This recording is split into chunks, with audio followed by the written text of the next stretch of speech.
Now, the sad news that the film star Val Kilmer, who played Batman, and Jim Morrison, as well as starring in Top Gun, has died at the age of 65. His daughter told US media that he'd been suffering from pneumonia, and he died on Tuesday in Los Angeles. She said that her father had been diagnosed with throat cancer in 2014, but later recovered. Lisa Mazemba looks back at his life and career. Although Val Kilmer's death stunned the globe, nothing could get fans ready for what was revealed later. An uncomfortable record emerged as Hollywood grieved the death of one of its most brilliant stars, Val Kilmer's autopsy report. Buried inside were specifics so shocking, so unexpected, they left everyone wondering what truly happened in his last days. This is the story that was silently buried behind the movie montages and tributes, not the one the headlines informed you. A truth that alters all you believed to know about Val Kilmer's last chapter. Keep watching, since the content of that report will astound you. Hollywood laments the startling death of Val Kilmer. Val Kilmer was gone on April 1, 2025. The news landed like a gut punch across Hollywood and beyond. The legendary actor, most known for his unforgettable performances in Top Gun, Batman Forever, and The Doors, had died at the age of 65. The official statement said that the cause was complications with pneumonia, but something about the narrative felt lacking as the headlines washed social media and supporters paid honor.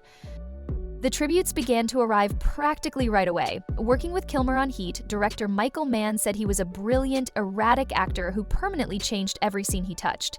Josh Brolin spoke from the heart, "See you, friend, I'll be missing you. You were a creative firecracker, bold and courageous." Writing a legend on and off screen, Val Kilmer, "You'll be missed." Even the official Top Gun account lamented the death of their beloved Iceman. While director Francis Ford Coppola remembered Kilmer as a natural talent that deepened with age, actors, filmmakers, and musicians all joined the chorus of loss by posting a black and white photo of him as Doc Holliday in Tombstone. Though some messages were brief and others were long, their underlying tone was shock, grief, and a common sense that this loss came too soon. Still, whispers abound outside the flowers, the words, the media retrospectives. The public knew Val Kilmer was sick for years. He battled throat cancer, a fight he eventually went public about in 2017, following years of denial and speculation. Except for one last explosive performance in Top Gun Maverick, fans watched him lose his voice, struggle to breathe, and finally vanish from the spotlight. Still, many felt it was a farewell even then, when he returned to the screen using creative film and voice AI. Still, most people assumed it was the long-term effects of his cancer treatment catching up with him when word of his death broke. In a weakened body, pneumonia was not surprising. What surprised me was what followed. A different conversation gently started behind closed doors in the days following his death, as tributes continued to roll in and media outlets ran endless highlight reels of Kilmer's best performances. Close friends, former co-workers, even members of his own family began confessing they hadn't known how bad things actually were.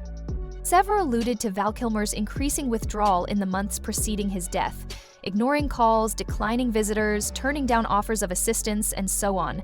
Soon after, fans began to wonder, why hadn't anyone seen him publicly in months? Why, despite the official cause being pneumonia, was there a delay in publishing his full autopsy report?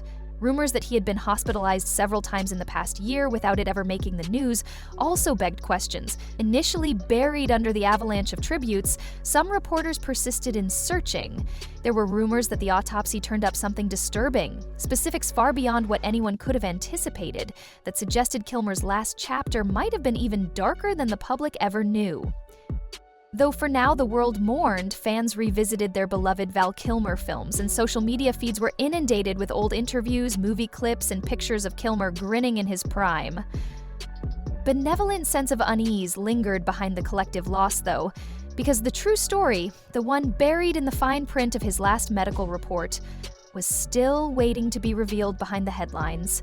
And when it did show up, everyone was stunned. The Hollywood secret, before the tributes and the headlines on his death, Val Kilmer was something else entirely, a force of nature in Hollywood, before the questions regarding what the autopsy revealed. A man surrounded by rumors, conflict, and mystery long before his last days, yet also one who could light the screen and vanish behind a character like few others. Val Kilmer rose quickly and memorably. Born in Los Angeles in 1959, he was a California child who early on pursued the arts. At the time, he became the youngest person ever accepted into Juilliard's esteemed drama program. From there, Hollywood arrived calling. His breakthrough performance came in Top Secret, a comedy with hints of his ability to move between charm and chaos. Still, it was Top Gun in 1986 that brought him household recognition. Playing the cool, cocky rival who somehow became the heart of the tale, Tom "Iceman" Kaczynski easily stole scenes from Tom Cruise. From there, his career took off. He slid naturally into roles like Jim Morrison in The Doors, a performance so remarkable even Morrison's bandmates were taken aback, and Doc Holliday in Tombstone, where his Southern gunfighter performance gained legendary status. Though that role carried baggage of its own, he became Batman in Batman Forever, one of the highest-grossing films of the 1990s. As his star power developed, so did the rumors of Val Kilmer's difficulty. Tales from movie sets started to whirl, and directors called him demanding, erratic, even hostile. Kilmer collided so violently with the crew and fellow actors on the disorganized set of The Island of Dr. Moreau that one director quit from the project. Directing him in Batman Forever, Joel Schumacher said he was the most difficult actor he had worked with and bluntly called him psychologically disturbed. Later on, Kilmer said he was misunderstood, a perfectionist who wanted to delve deeply into his roles and wasn't hesitant to express his opinions, reversing these assertions. But the harm to his reputation lingered. He became less bankable, less visible, and gently withdrew from Hollywood's front lines in the early 2000s. Still, there was something about Kilmer that drew people in. Even when the press labeled him as erratic, directors kept casting him and fans kept watching. There was always a feeling that under the public image, a man was battling something far more than the roles he portrayed. And then came the illness. Kilmer remained silent when whispers of his failing health started to circulate around 2014. None of his obvious weight loss, raspy voice, or canceled appearances were discussed openly. Years he denied reports of cancer, even when friends and supporters saw something obviously wrong. Kilmer finally came clean about his battle with throat cancer, a fight he had kept secret while quietly undergoing chemotherapy, radiation, and finally a tracheotomy that robbed him of his natural voice in 2017. When he finally spoke about it, fans praised his candor. When he returned as Iceman, frail but cheerful, they honored his fortitude. The more you looked back at Kilmer's life, the more you realized how much he had kept from the world. A career full of unforgettable roles, yes, but also years of tension, secrecy, and silence about what was really happening behind the scenes. Top Gun: Maverick took as a victory. Furthermore, it was not only during his career since what none knew then, what even his family and closest friends could not have seen. His need to hide to preserve his privacy at all costs would not stop at his disease or career. The most unsettling aspect of his narrative would not come from the tabloids or the interviews. Rather, it would come from what was unearthed following Kilmer's death: his silent war with cancer.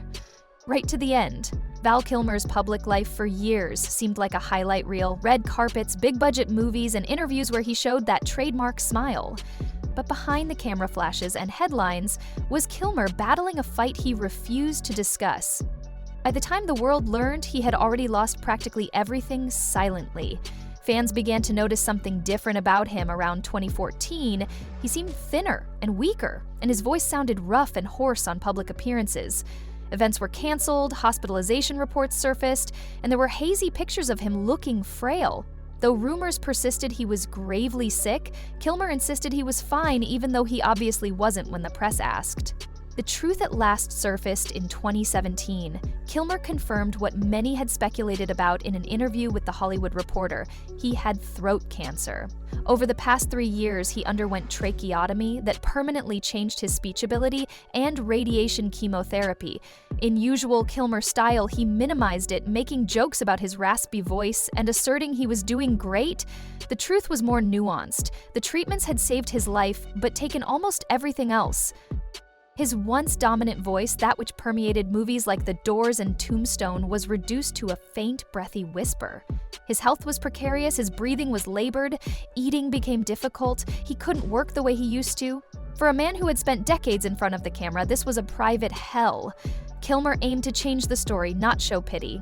With the aid of his children, he produced a very intimate documentary just titled Val, set for release in 2021. The movie told his story from his early years to his Hollywood ascent, and lastly, his struggle with cancer using decades of home video footage and voiceover narration. Viewers saw not the polished star, but the vulnerable man behind the glory. It was raw, honest, and occasionally awkward. Val was a catharsis for many fans, a means to at last grasp the man who had been hiding behind characters and headlines.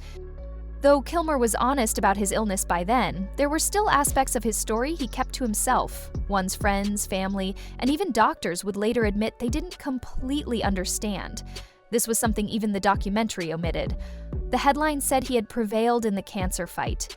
Living softly in Los Angeles, he was in remission and concentrated on his art, family, and little independent projects. Those closest to him, however, understood that remission did not equate to escape unharmed.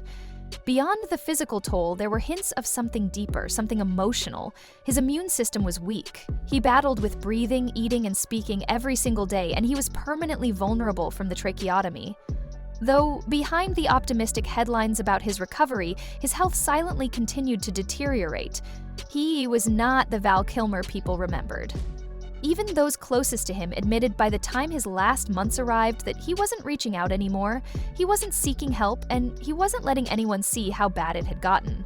When Kilmer beat cancer, the world assumed his fight finished in triumph. But what the general public missed?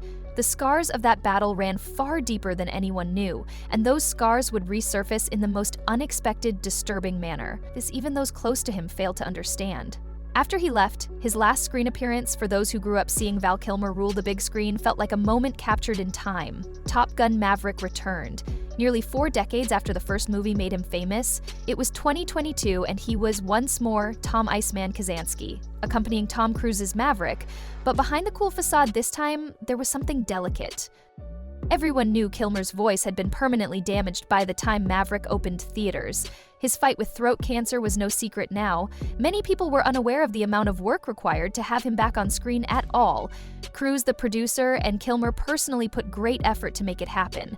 Those simple scenes were a physical challenge, and Kilmer's health was deteriorating and he couldn't communicate properly. He wanted to do it for himself as much as for the fans. It was an opportunity to round out his career on a character who had, in many respects, defined it.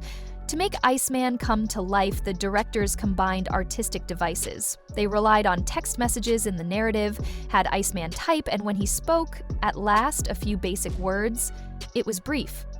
But even those few lines had weight, since Kilmer himself was writing from not just Iceman, but also from himself. In that scene, the audience heard a mix of his actual voice and cutting-edge artificial intelligence voice technology, rather than exactly his own. Kilmer had worked with a software company to digitally replicate his voice depending on archive recordings. Though not flawless, it was sufficient to remind the world of the voice they had missed. The response was instantaneous when the movie opened. Viewers all around were brought to tears, and critics hailed the scene as among the most emotional in the whole movie. It was about what it symbolized, a man who had lost everything coming back for one last bow. Not about the conversation. Off-screen elements were less polished, though. Those who worked on the movie later acknowledged how difficult the production had been.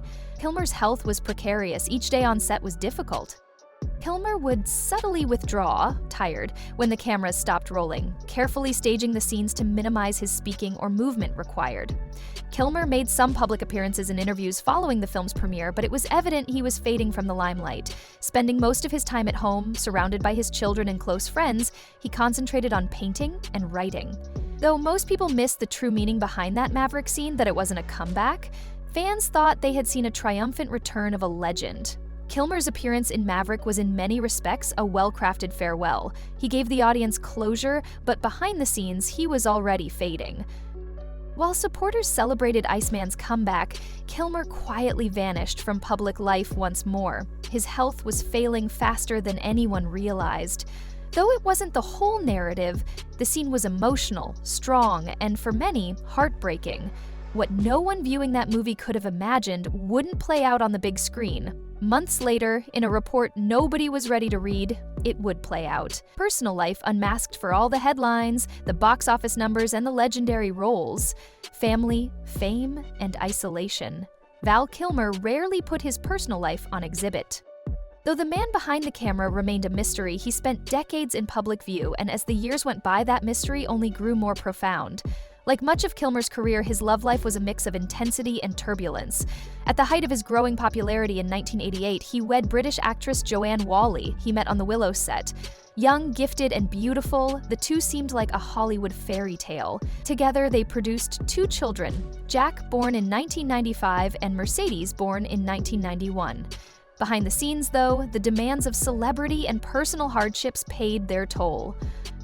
Their marriage had quietly broken down in divorce by 1996. Kilmer stayed mostly near his kids. Often in interviews, he said they were his main source of pride. They showed up in his documentary Val, and it was obvious they had evolved into his emotional center after years of highs and lows in Hollywood. But apart from his duties as a parent, Kilmer's personal relationships were turbulent. Over the course of Alexander's filming, he was connected to a series of well-known women, including Cher, Cindy Crawford, Daryl Hannah, and even Angelina Jolie. The headlines were great, but Kilmer kept his private life and hardly confirmed or discussed these romas. Private, then. Later years saw that privacy evolved into isolation. Kilmer's world shrank after his cancer diagnosis. His health suffered, forcing him to withdraw from public life. But it wasn't only physical. Friends and relatives started to observe he was not allowing others into the manner he used to. Invitations went unanswered, calls went unmet, and he spent long stretches alone at Los Angeles, surrounded mostly by his art, his notebooks, and his memories. Some of that was reasonable. Cancer and its treatments had left him emotionally spent and physically exhausted. His body trembled, his voice was a whisper. Public appearances were taxing, but even in private, Kilmer seemed to be shutting off. In his own words, he said he was a profoundly spiritual person who saw signs, symbols, and the bigger meaning of life. But that belief also made him fiercely protective of his space. He didn't want sympathy, and he didn't want to be seen as a victim. Still, that protective impulse had a price.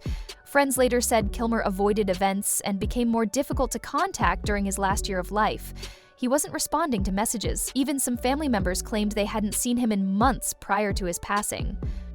From the outside world, he appeared to be a quiet man recovering from illness. But to those closest to him, there were mounting questions. Was he struggling more than he was revealing? Was he concealing something, or had the years of fighting, first in Hollywood and then with his health, simply worn him down? Those closest to him were devastated, but not totally shocked when word of his death leaked. They had seen the indicators of decline, the increasing silence, the physical toll. What they had not seen, what none of them could have guessed, would be revealed in the official death report. Because buried under the headlines and honors was a truth none had anticipated. When that truth at last surfaced, it left even those closest to Kilmer wondering how well they truly knew Val Kilmer at all. Disturbing details.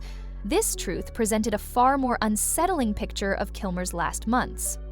The world lost Val Kilmer and went on. His films were streamed, his interviews watched again, and his Iceman legacy honored. It seemed as though the narrative had finished. A beloved actor passed too soon following years of illness. Then, though, arrived the autopsy report of Val Kilmer, a document nobody had anticipated making news.